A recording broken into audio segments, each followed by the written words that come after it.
Day 6 of the Diddy trial began like any other. Reporters rushing in, murmurs of what bombshell might drop next. But nothing could have prepared anyone for what happened when Monique, yes, that Monique took the stand. What was once considered a decades-long Hollywood feud suddenly became a federal testimony. And the connections she made between Diddy, Tyler Perry, Oprah Winfrey, and Bishop T.D. Jakes left the courtroom frozen. She didn't just bring words, she brought timelines, receipts, audio, and the kind of truth that made people sit up and listen.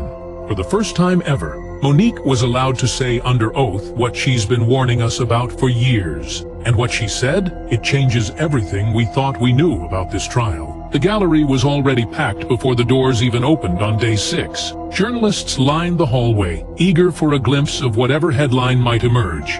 What they didn't expect was Monique, the Oscar-winning actress, comedian, and outspoken critic of Hollywood, striding in quietly but confidently through the side entrance. Diddy's legal team exchanged glances. Prosecutors shuffled papers with fresh urgency. The air thickened. Nobody had her name on any expected witness list, but the moment she took the stand, the energy in the room changed. Diddy, dressed in a charcoal suit, visibly tensed. He leaned in toward his lawyer, whispering with a hint of confusion. Cameras weren't allowed in the room, but sketch artists captured the moment his trademark stoicism faltered. A slight twitch in his eye, the tightening of his jaw.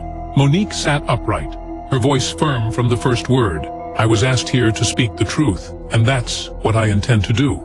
For years, she'd warned the world about what happened behind the velvet curtains of Hollywood. She'd told stories about being blackballed by Tyler Perry, Oprah Winfrey, and Lee Daniels. People laughed it off, said she was bitter, that she was overreacting. But now, seated under oath in a federal courtroom, those same warnings were being taken very seriously. The judge gave her permission to read from a timeline she had prepared. It chronicled her personal dealings with the individuals now circling this trial like vultures, the exact dates of meetings, phone calls, broken promises, and offers made in back rooms under the guise of opportunity. Prosecutors nodded along, some already referencing notes from Cassie Ventura's earlier testimony. And just like that, the trial wasn't just about Diddy anymore. Monique's second statement wasn't aimed at Diddy directly, it was aimed at Tyler Perry, and it landed like a missile. She described a private phone call with Perry in 2018, during which he admitted that her blackballing from Hollywood had been unjust.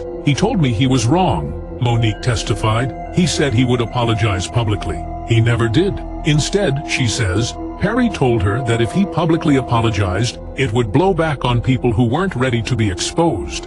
When asked who he was referring to, Monique looked directly at the jury and said, Puff, that's who he was worried about. Puff Daddy, Diddy, whatever you want to call him.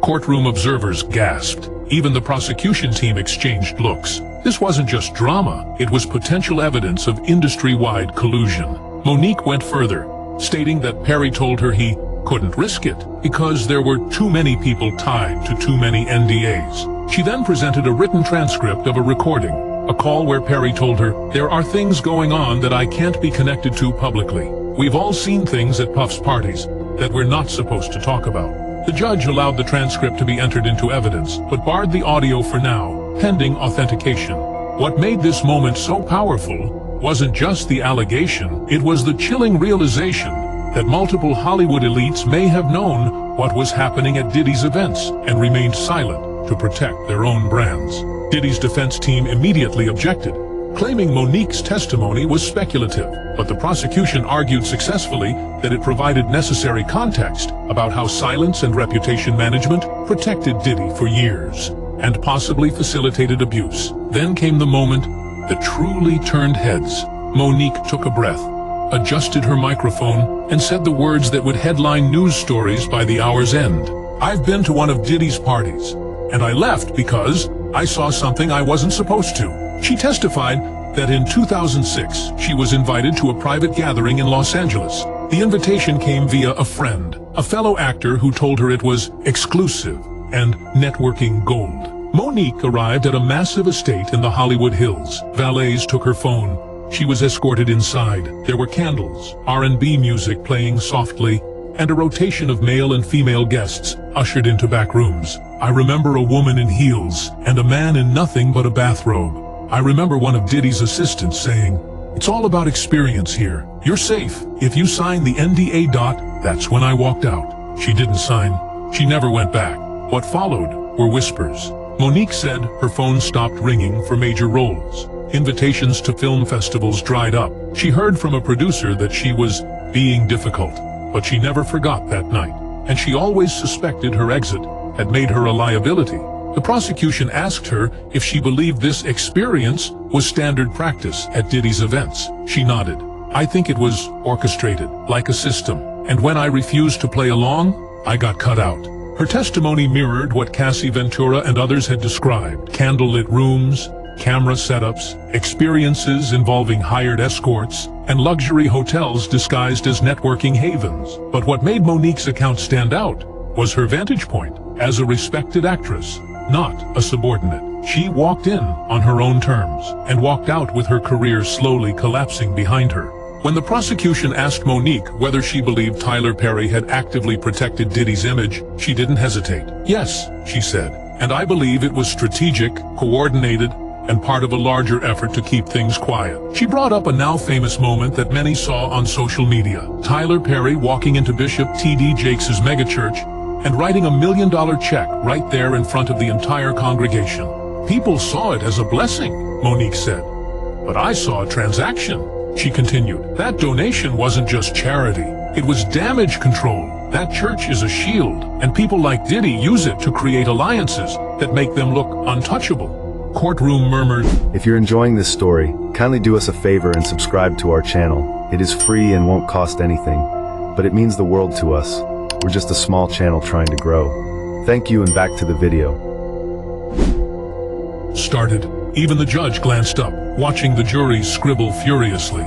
Monique testified that around the same time as Perry's church donation, several rumors about Diddy and his parties were quietly disappearing from gossip blogs. "I knew then that people were being paid, influenced, silenced. That $1 million wasn't just for Jakes. It was for peace. It was for silence." The prosecution brought in photos showing that just weeks after that donation, Perry and Diddy appeared together at a BET event, arms around each other, smiles wide, as if the world wasn't circling with accusations. It painted a picture that supported Monique's claim that the entertainment industry didn't just protect Diddy, it elevated him. Then she paused and looked directly at the judge. "You see, I'm not afraid of being blackballed anymore. I've been through it. And let me tell you something. Silence is the most expensive price any of us pay, and we've all paid it." At this point in her testimony, the courtroom grew still. Monique reached into her bag and pulled out a printed transcript. "This is the call," she said. "The one where Tyler Perry admitted he was wrong." Gasps. Whispers. Monique had been saying for years that Tyler Perry privately apologized for the way she was treated after the precious fallout, but now she was saying it under oath, with a transcript to back it up. "I recorded the conversation. He knew. I told him. He said he was fine with it." She handed the papers to the bailiff, who delivered them to the judge. The judge scanned the top lines, then nodded for the prosecution to continue. In the transcript, Perry reportedly says, "I know I messed up. You were never difficult. You just didn't want to work for free. I should have said that publicly." Then he pivots, allegedly telling Monique, "But I can't go public. Puff's name's wrapped up in too much right now." Prosecutors used this moment to explain how Hollywood elites, even those with clean reputations, were afraid of the fallout if Diddy's secrets unraveled. "He told me," Monique added, "that if Puff went down, a lot of people were going with him. People that fund movies, people that sign checks." This part of her testimony validated what former bodyguard Gene Deal and even Christian Keys had hinted at, that Diddy's web wasn't just about personal power, it was institutional. Monique's voice grew more emotional. "He had a chance to clear my name. He didn't, because he was protecting something bigger than me, something darker than anyone wants to admit." The judge ruled the transcript admissible, a huge win for the prosecution, and Diddy's attorneys looked visibly shaken. A friendly phone call had just become federal evidence. Then came a name that hadn't been mentioned in this trial so far, but which instantly sent ripples through the room: Oprah Winfrey. Monique didn't bring her up casually, she brought her up with a point. "In 2010, I told Oprah something personal, that I'd been abused as a child by my brother. She said she'd never exploit that, but she did.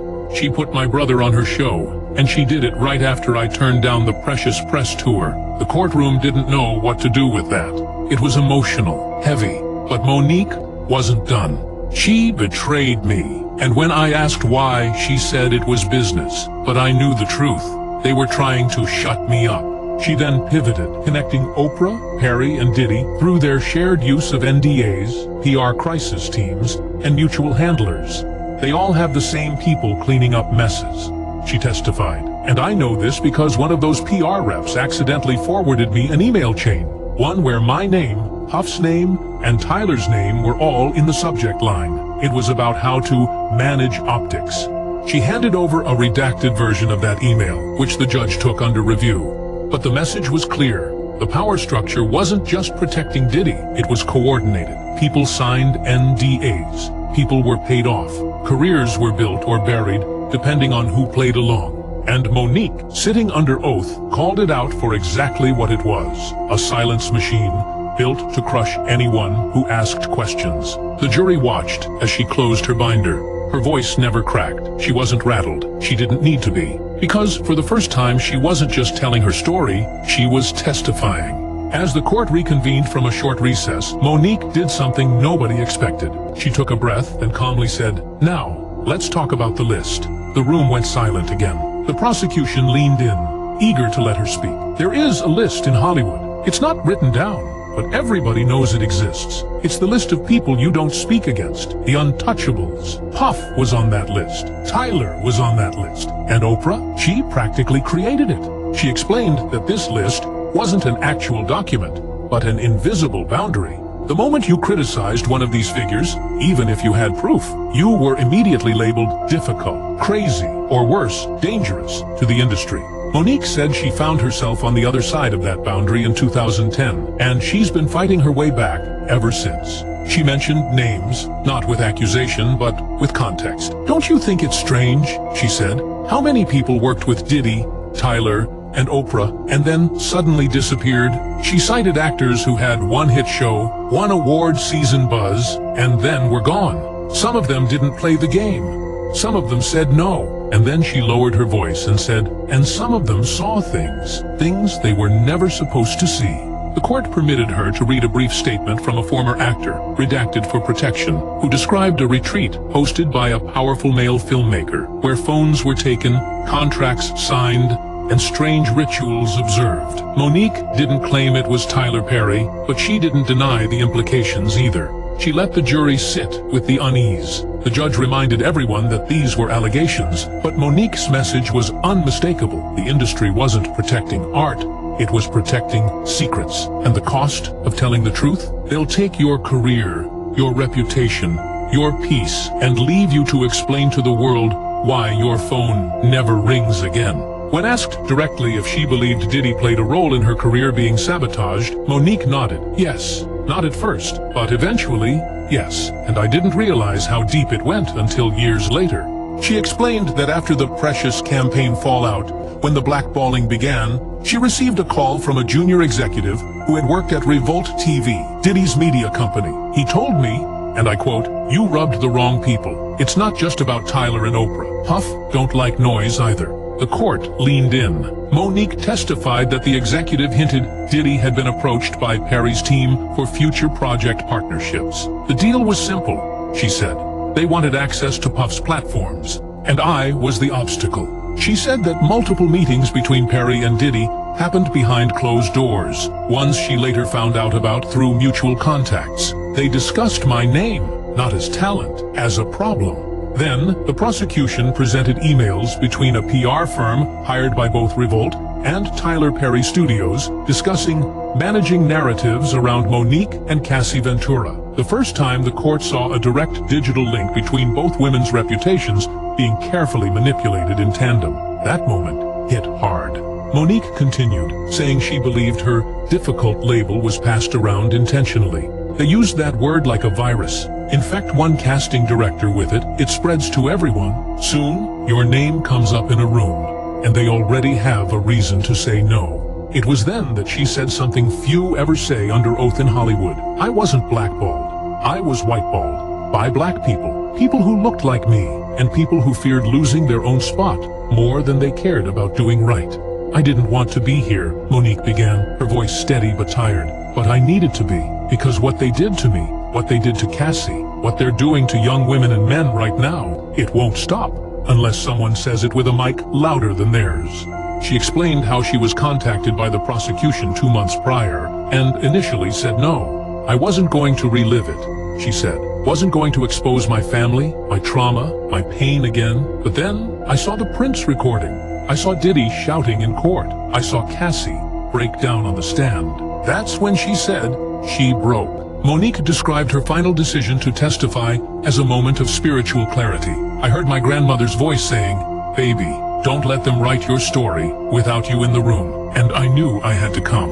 Her final minutes on the stand were devastating. The prosecution asked, "In your opinion, Miss Jackson, what was the root cause of this entire system of silence?" Monique answered, "Fear.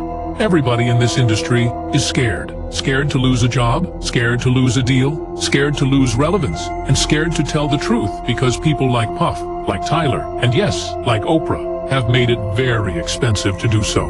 She looked toward Diddy and said quietly, "You thought nobody would talk, that you built an empire strong enough to silence everybody, but now you're sitting in silence, and I hope you finally hear us." As she stepped down, court reporters described Diddy as visibly shaken. His hands trembled. His attorney whispered furiously.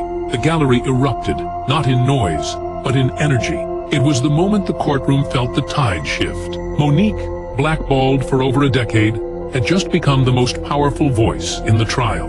The courtroom had been on edge for days, but no one expected what happened when Monique locked eyes with the defense and whispered the name that hadn't been officially uttered once during the previous 5 days. Tyler Perry. It wasn't a scream. It wasn't dramatic. It was quiet, controlled, like someone finally removing a loaded weapon from a locked drawer. You want to talk about power? You want to talk about silence? Ask Mr. Perry why I was blackballed after refusing to work for free. And then look who stood beside him at every event, the gallery gasped. At first, the courtroom seemed confused. Tyler Perry wasn't on trial. His name wasn't in the indictment. But Monique's implication wasn't about legality.